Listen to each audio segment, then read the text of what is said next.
রমজান মাসে ভুলেও এই দুইটি সময় ঘুমাবেন না। এই দুইটি সময় ঘুমালে আপনার রোজা কবুল নাও হতে পারে। আল্লাহ তাআলা তার ওই সকল বান্দাদের একদমই পছন্দ করেন না যারা এই দুইটি সময় ঘুমায়। রাসূলুল্লাহ সাল্লাল্লাহু আলাইহি ওয়াসাল্লাম বলেন, যে ব্যক্তি রমজানের সময়ে এই দুইটি সময় ঘুমাবে তার উপর নাজিল হওয়া বরকত ধীরে ধীরে উঠে যাবে, অর্থাৎ তার রিজিকে কোনো প্রকার বরকত আসবে না। রমজানে এই দুইটি সময় ঘুমাতে কঠোরভাবে নিষেধ করেছেন প্রিয় নবী সাল্লাল্লাহু আলাইহি ওয়াসাল্লাম, কেননা প্রিয় নবী নিজে আল্লাহর কাছে দোয়া প্রার্থনা করেছেন এবং আল্লাহ এই দুইটি সময় তার বান্দাদের উপর বরকত নাজিল করেন। তাই যদি আপনি আপনার অন্তরে প্রশান্তি পেতে চান, যদি আপনার কৃত সকল কাজে বরকত পেতে চান, অবশ্যই রমজানে এই দুইটি সময় ভুলেও ঘুমাবেন না। কিন্তু বর্তমানে মানুষ এতটাই আরামপ্রিয় হয়ে পড়েছে যে এই দুইটি সময় সর্বাধিক ঘুমিয়ে থাকে। মূলত এটা শয়তানের প্ররোচনার মাধ্যমেই সংঘটিত হয়। তাই এই দুইটি সময় ঘুমানো থেকে নিজেকে বিরত রাখুন। প্রিয় মুসলিম ভাই ও বোনেরা, একবার মিলিয়ে নিন এই দুইটি সময়ে আপনিও ঘুমান কিনা। যদি এই সময় দুইটির মধ্যে আপনি না ঘুমিয়ে থাকেন তবে অবশ্যই কমেন্টে একবার আলহামদুলিল্লাহ লিখে যাবেন। ভিডিওটি সকলের কাছে শেয়ার করে দিন।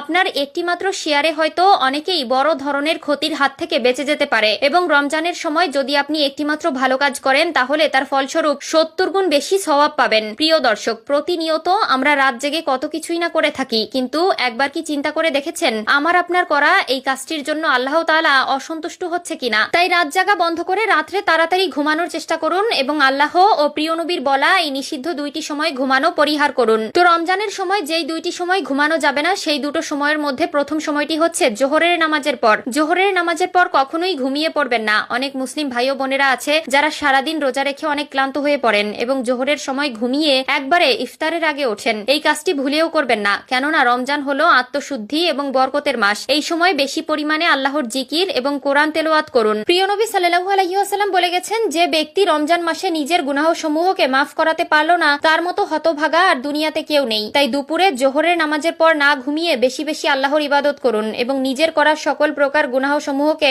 মাফ করার জন্য বেশি বেশি তওবা পাঠ করবেন। হাদিস শরীফে এসেছে, রাসূলুল্লাহ সাল্লাল্লাহু আলাইহি ওয়াসাল্লাম বলেছেন, মুসলমানদের জন্য রমজানের চেয়ে উত্তম কোনো মাস আসেনি এবং মুনাফিকদের জন্য রমজান মাসের চেয়ে অধিক ক্ষতির মাসও আর আসেনি, কেননা মুসলিমগণ এ মাসে গোটা বছরের জন্য ইবাদতের শক্তি ও পাথেয় সংগ্রহ করে আর মুনাফিকরা তাতে মানুষের উদাসীনতা ও দোষ ত্রুটি অন্বেষণ করে। এই মাস মুমিনের জন্য গনিমত আর মুনাফিকের জন্য ক্ষতির কারণ। এই দ্বিতীয় সময়টি হলো রমজানের সময় ফজরের নামাজের পর অতিরিক্ত ঘুমানো। আল্লাহ রাব্বুল আলামিন আমাদেরকে এই সময় ঘুমানো থেকে বিরত থাকার জন্য বলেছেন, কারণ এই সময় আল্লাহ তাআলা শেষ আসমানে নেমে তার বান্দাদের কৃতজ্ঞ কার্যকলাপ দেখেন এবং তাদের কাজের উপর আল্লাহ তাআলা রহমত দান করেন। এখন এই সময় যদি তার কোনো বান্দা ঘুমের মধ্যে আচ্ছাদিত অবস্থায় থাকে তাহলে আল্লাহ তাআলা তার উপর অনুরূপ বরকত দান করেন না। তাই প্রিয় মুসলিম ভাই ও বোনেরা, আল্লাহ তাআলার সন্তুষ্টির জন্য আমরা কত কিছুই না করে থাকি, আবার অনেকে বাজে অভ্যাসও নিজের মধ্যে পোষণ করে রাখি, কিন্তু আমরা অনেক